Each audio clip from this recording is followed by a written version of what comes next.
In front of me is Samsung Galaxy Tab A8 2019, and today I would like to show you how you can connect it using Bluetooth.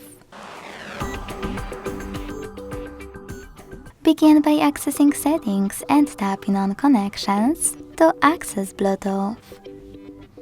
Now to activate it, use white switcher at the top right corner and wait for available devices to show.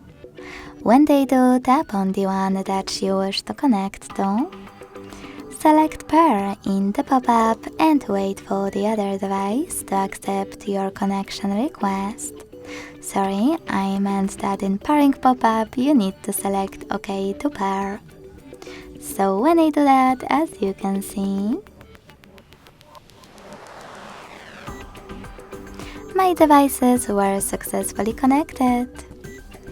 Thanks so much for watching. If you enjoyed this video, leave a like, comment and subscribe.